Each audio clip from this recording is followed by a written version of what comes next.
Hello मेरे प्यारे दोस्तों, आपका हार्दिक स्वागत है हमारे यूट्यूब चैनल पर। यानी जो टाइम्स परिवार है आपका बहुत बहुत स्वागत करता है। अरे दोस्तों, आप आज हमारी इस वीडियो के अंदर कुछ महत्वपूर्ण करंट अफेयर्स है जो 20 नवंबर 2024 से रिलेटेड है। यानी 20 नवंबर 2024 की जो सीरीज़ है, इसके अंदर जो कुछ क्वेश्चंस आपको बहुत महत्वपूर्ण जो क्वेश्चंस है वो आपके सामने लाए गए हैं, जो मेंस एग्जाम्स की दृष्टि से और जो ऑब्जेक्टिव जो एग्जाम्स होते हैं, जैसे आरएसपी एग्ज़ाम है, आईएएस मेंस एग्ज़ाम है, अदर जो एग्ज़ाम्स होते हैं जैसे कांस्टेबल वगैरह, यानी लो लेवल से अपर लेवल तक के जितने भी एग्ज़ाम्स हैं, चाहे वो मैन हो चाहे वो प्री हो, उन सब के लिए ये सीरीज़ है वो बहुत ही रामबाण साबित होने वाली है। तो पहले दोस्तों, इस वीडियो को अंत तक आप यानी देखते रहना और कंटिन्यू बनाए रखना, जिसके कारण आपको कुछ अच्छा मिल सके।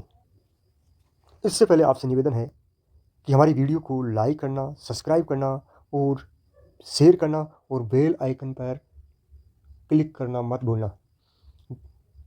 जिससे आपको नोटिफिकेशन है वो मिलता रहे।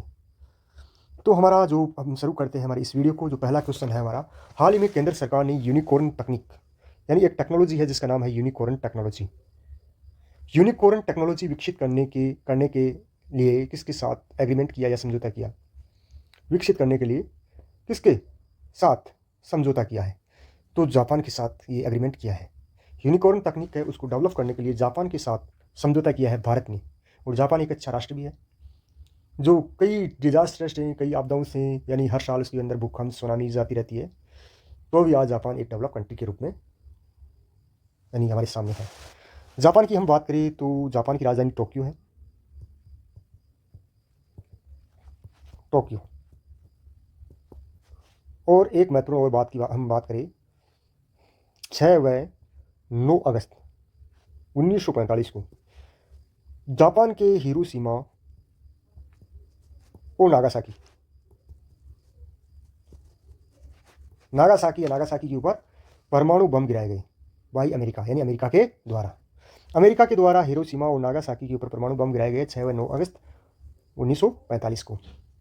और बहुत सारी आपदाओं के बाद भी जापान आज एक विकसित देश है। आगे हम इसका सॉल्यूशन की बात करें, यूनिकॉर्न तकनीक की जो लेकर एग्रीमेंट हुआ है इंडिया और जापान के बीच में, उसके सॉल्यूशन की हम बात करते हैं। भारतीय नौसेना को मिलेगी ये टेक्नोलॉजी, जापानी यूनिकॉर्न एंटीना सिस्टम। यानी एक जापानी यूनिकॉर्न एंटीना सिस्टम है, इतनी ताकतवर कि हाल ही में भारत और जापान ने रक्षा क्षेत्र में इसके ऊपर क्या किया, एग्रीमेंट किया है। और जो यूनिकॉर्न एंटीना सिस्टम है, ये जो इंडियन नेवी है, इसके जो यानी जहाज है, इनके ऊपर ये लगेगा। यानी इस समझौते के तहत भारत और जापान मिलकर भारतीय नौसेना के जहाजों पर यूनिकॉर्न मस्तूल जो एंटीना है वो लगाने के लिए सहयोग करेंगे। और इस समझौते पर 15 नवंबर 2024 को टोक्यो के अंदर हस्ताक्षर हुआ। यूनिकॉर्न टेक्नोलॉजी को लेकर जापान और जो इंडिया है उसके बीच में 15 नवंबर 2024 को टोक्यो के अंदर एक हस्ताक्षर हुए। और जो ये यूनिकॉर्न एंटीना सिस्टम टेक्नोलॉजी, जिसको यूनिकॉर्न मस्तूल के नाम से जाना जाता है, वो हमारे इंडियन नेवी के जो जहाज है उनके ऊपर लगेगी, जो एक अच्छी टेक्नोलॉजी है। इस समझौते के बारे में कुछ जानकारी हम आपके सामने लेकर आए हैं। ये भारत और जापान के बीच रक्षा उपकरणों के सह विकास का पहला मामला है।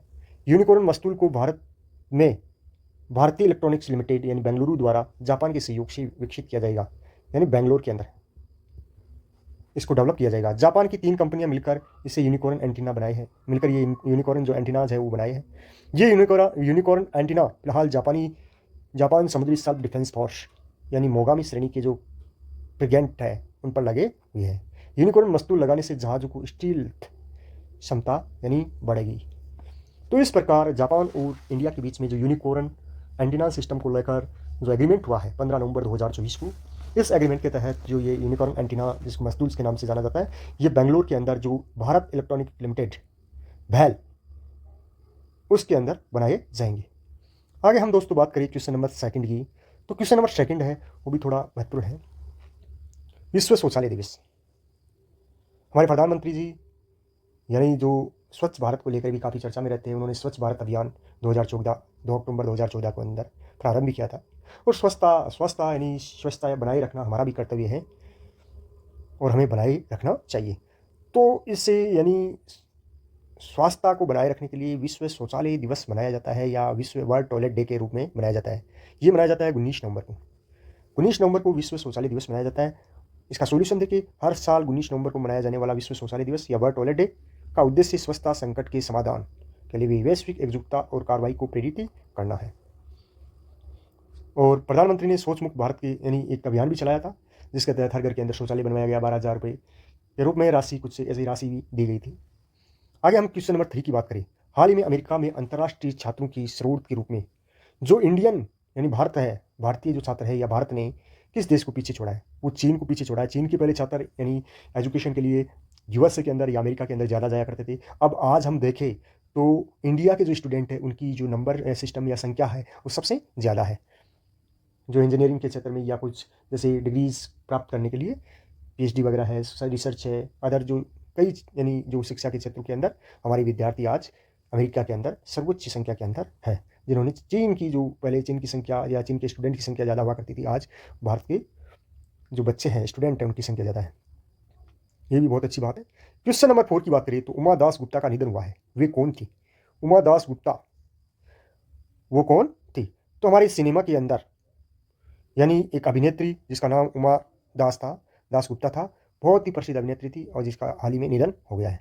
सॉल्यूशन देखें तो भारतीय सिनेमा के इतिहास में दिग्गज फिल्म मेकर रहे सत्यजीत रे की कल्ट मूवी पाथेर पंचाली जो मूवी है सत्यजीत रे की, उस पाथेर पंचाली में दुर्गा का किरदार निभाने वाली अभिनेत्री उमा दास गुप्ता का निधन हो गया है, जिसे पाथेर पंचाली की दुर्गा के नाम से जाना जाता था, उमा दास गुप्ता, जिसका हाल ही के अंदर कोलकाता के अंदर निधन हो गया है।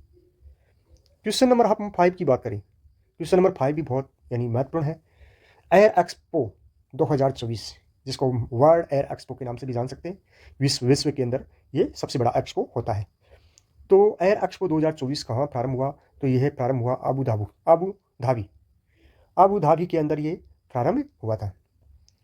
तो एयर एक्सपो 2024 की बात है तो आबू धाबी होगा, और इंडियन एयर एक्सपो 2024 की बात होगी तो इंडियन एयर एक्सपो है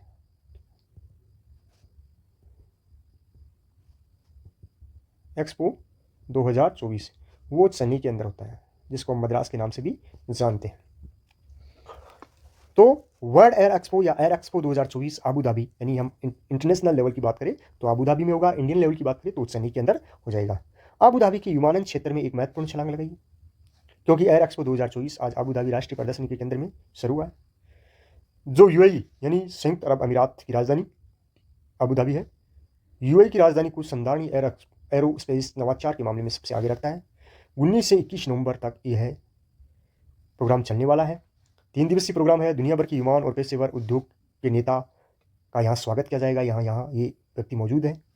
इस कार्यक्रम का उद्घाटन यूएई के जो सहिष्णु मंत्री है शेख नाहयान बिन मुबारक अल नाहयान ने इनका क्या किया था? उद्घाटन किया था। तो एयर एक्सपो 2024 आबू धाबी में और इंडियन एयर एक्सपो चेन्नई के अंदर 2024। हाल ही में किस देश के राष्ट्रपति ने परमाणु सिद्धांत नीति को मंजूरी दी? परमाणु सिद्धांत नीति को मंजूरी देने वाला देश रूस है। राष्ट्रपति व्लादिमीर पुतिन राजधानी मॉस्को में मंगलवार यानी 19 नवंबर 2024 को एक संशोधित परमाणु सिद्धांत पर हस्ताक्षर किए, जिसमें डिक्लेरेशन की गई, जिसमें घोषणा की गई कि किसी भी परमाणु शक्ति द्वारा समर्थित देश द्वारा रूस पर पारंपरिक हमला उस देश पर संयुक्त हमला माना जाएगा। जैसे अमेरिका यूक्रेन की सहायता से या यूक्रेन को ऐसी यानी जो सैन्य ताकत या परमाणु पावर देता है जिसके कारण यूक्रेन रशिया पे हमला करता है, तो ये संयुक्त हमला माना जाएगा अमेरिका और यूक्रेन का, जिसके बाद में जो रशिया है, रूस है, वो अमेरिका पे भी अटैक कर सकता है। तो इससे हम बोलते हैं परमाणु सिद्धांत, जो किसने हाल ही के अंदर मंजूरी दी है? रूस के राष्ट्रपति व्लादिमीर पुतिन ने। और अभी यूक्रेन और रूस के बीच में वार भी चल रहा है। यूक्रेन के जो राष्ट्रपति है वो व्लादिमीर जेलेंस्की है, और ये जो व्लादिमीर पुतिन है वो कहाँ के? रशिया के राष्ट्रपति है। हाल ही में किस देश ने एक नए कॉन्स्टिट्यूशन या नए संविधान को मंजूरी दी है? तो नए संविधान या नए जो कॉन्स्टिट्यूशन है उसको मंजूरी देने वाला देश गेबोन है। कौन सा है? गेबोन। गेबोन की बात करें तो गेबोन एक अफ्रीकी राष्ट्र है जो वेस्टर्न अफ्रीका के अंदर पड़ता है। यह एक गणतंत्र देश है, यानी एक रिपब्लिक कंट्री है जिसमें राष्ट्रपति प्रणाली है। वर्ष 2023 के अंदर इसका तख्ता पलट हुआ था गेबोन का, और देश में सैन्य शासन के अधीन हो गया था। गेबोन के मतदाताओं ने देश के सैन्य नेतृत्व द्वारा प्रस्तुत किए गए संविधान को 91.8% समर्थन के साथ स्वीकृति देती है। यानी सैन्य नेतृत्व के द्वारा बना गया कॉन्स्टिट्यूशन अब गेबोन के अंदर होगा। गेबोन की 90% पॉपुलेशन है इसका समर्थन करती है, और संविधान में कुछ सुधार भी होंगे। राष्ट्रपति के कार्यकाल को 2 कार्यकाल तक सीमित होगा। कोई भी व्यक्ति 2 बार राष्ट्रपति बन सकेगा, और प्रत्येक कार्यकाल की अवधि 7 वर्ष तक होगी। प्रधानमंत्री की भूमिका समाप्त होगी। प्रधानमंत्री का कोई पद नहीं होगा। राष्ट्रपति पद के उम्मीदवारों के लिए कठोर पात्रता मानदंड निर्धारित करना शामिल है। और ये परिवर्तन पूर्व शासक अली बोंगो ओडिम्बा, यानी पूर्व के अंदर जो गेबोन का जो शासक था वो अली बोंगो ओडिम्बा था। अब उसका परिवार या वो खुद सत्ता में नहीं रह सकता इस कॉन्स्टिट्यूशन के तहत। सेना की योजना है कि 2025 तक यानी नागरिक शासन यहाँ पे स्टेबलाइज हो जाएगा, स्थापित हो जाएगा। स्थान की बात करें तो ये पश्चिमी तट यानी अफ्रीका का जो वेस्टर्न तट है, जिसकी सीमा इक्वेटोरियल गिनी, कैमरून और अटलांटिक महासागर से मिलती है। जैसे ये अफ्रीका कॉन्टिनेंट है, तो यहाँ है गेबोन, जिसकी राजधानी है लिब्रेविल। गेबोन की राजधानी क्या है? लिब्रेविल। क्वेश्चन नंबर 8 की हम बात करें तो हाल ही में 50वां अखिल भारतीय पुलिस विज्ञान सम्मेलन का उद्घाटन कहाँ हुआ? तो 50वां जो अखिल भारतीय पुलिस विज्ञान सम्मेलन है उसका उद्घाटन गांधीनगर गुजरात के अंदर हुआ था, जहाँ हमारी भारतीय जो पुलिस है और अर्धसैनिक बल वगैरह है और अदर स्टेट की पुलिस है, उन सभी का एक सम्मेलन हुआ था। सॉल्यूशन इसका हम देखें तो 50वीं अखिल भारतीय पुलिस विज्ञान सम्मेलन का उद्घाटन गुजरात के गांधीनगर में, और ये सम्मेलन होगा 19 और 20 नवंबर को 2 दिन के लिए। इसका उद्घाटन केंद्रीय गृहमंत्री अमित शाह ने गांधीनगर के देहगांव तालुका के लावड़ में किया और राष्ट्रीय रक्षा विश्वविद्यालय में किया था। आगे हम बात करें क्वेश्चन नंबर 9 की। क्वेश्चन नंबर 9, हाल ही में चर्चा में रहा ऑपरेशन द्रोणागिरी किसने लॉन्च किया? तो ऑपरेशन जो द्रोणागिरी है वो साइंस एंड टेक्नोलॉजी जो मिनिस्ट्री है, विज्ञान एंड प्रौद्योगिकी विभाग है, उसके द्वारा इसको लॉन्च किया गया।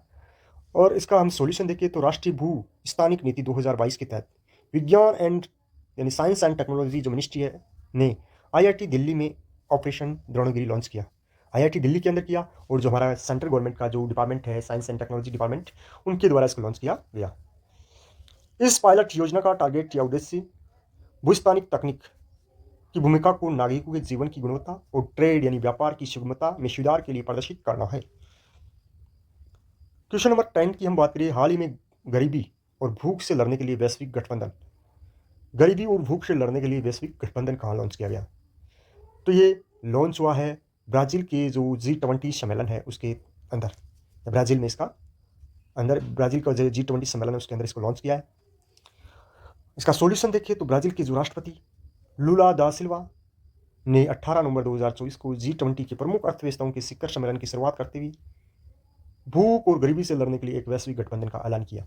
जिस प्रकार हमने जो इलेक्ट्रिसिटी है, बिजली की कमी को दूर करने के लिए भारत के नेतृत्व में सौर ऊर्जा संगठन, जिसका मुख्यालय गुड़गांव के अंदर है, उसको लॉन्च किया था या उसकी स्थापना की गई थी, उसी प्रकार ये भी एक ऐसा संगठन है जो गरीब लोगों के लिए, जो भुखमरी के खिलाफ, पॉवर्टी के खिलाफ लड़ाई करेगा या संघर्ष करेगा, या जो गरीब लोग हैं उनकी मदद करने का कार्य करेगा।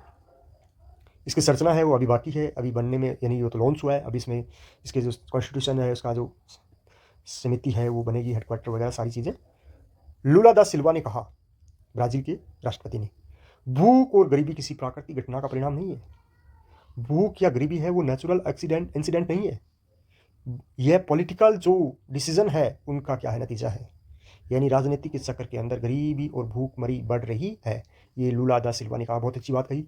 एक ऐसी दुनिया में जो हर साल 6 बिलियन टन फूड प्रोडक्शन करती है, उन्होंने कहा कि एक ऐसी दुनिया जो 6 बिलियन टन भोजन यानी फूड है उसका प्रोडक्शन करती है, और वहाँ ये भूख और गरीबी, ऐसा पॉसिबल नहीं हो सकता। इसका कुछ न कुछ रीजन है। जो पॉलिटिकल डिसीजन है वो सारे के सारे डिसीजन गलत है, जिसके कारण आज हमारे देश में गरीबी, हमारी वर्ल्ड के अंदर गरीबी है। हमारे भारत के प्रधानमंत्री इस चीज़ के लिए बहुत उन्होंने समर्थन किया इस चीज़ का, क्योंकि हमारी भारत सरकार के द्वारा आज लगभग 80 करोड़ परिवारों को यानी निःशुल्क भोजन उपलब्ध करवाया जाता है, या निःशुल्क अनाज है वो प्रदान किया जाता है। यानी भूख और गरीबी अस्वीकार्य है इस संसार के अंदर। लूला दा सिल्वा है, उन्होंने कहा, भूख और गरीबी किसी प्राकृतिक घटना का परिणाम नहीं बल्कि राजनीतिक निर्णयों का नतीजा है, और एक ऐसी दुनिया जो हर साल 6 बिलियन भोजन का उत्पादन करती है। अर्थात भूख और गरीबी अस्वीकार्य है। इसके लिए एक ऑर्गेनाइजेशन बनाया जाए, एक संगठन बनाया जाए, और वो संगठन इन लोगों के ऊपर क्या करे, काम करे। क्वेश्चन नंबर 11 की हम बात करें तो हाल ही में NSG नेशनल सिक्योरिटी जो ग्रुप है उसका 10वां आतंकवाद रोधी अग्नि परीक्षा अभ्यास कहाँ हुआ? तो यह अभ्यास है वो गुरुग्राम यानी हरियाणा के अंदर, गुरुग्राम के अंदर हुआ, मानेसर के अंदर। मानेसर के अंदर इसका हेडक्वार्टर है एनएसजी का, वहाँ ये हुआ था। इसकी सॉल्यूशन देखिए 16 नवंबर केंद्रीय और विभिन्न राज्य सुरक्षा बलों का आतंकवाद और आईईडी रोधी एक अभ्यास शुक्रवार को गुरुग्राम में स्थित राष्ट्रीय सुरक्षा गार्ड के अभ्यास क्षेत्र में संपन्न हुआ। यानी आतंकवाद को रोकना और आईईडी को यानी जो उसको नष्ट करना, संयुक्त आतंकवाद रोधी अभ्यास, ये दोनों चीज़ें साथ होती है। जिसमें जो आतंकवाद रोधी अभ्यास है, एक्सरसाइज है, उसका नाम अग्नि परीक्षा रखा गया, और जो आईडी रोधी अभ्यास है उसका नाम स्फोट कवच रखा गया।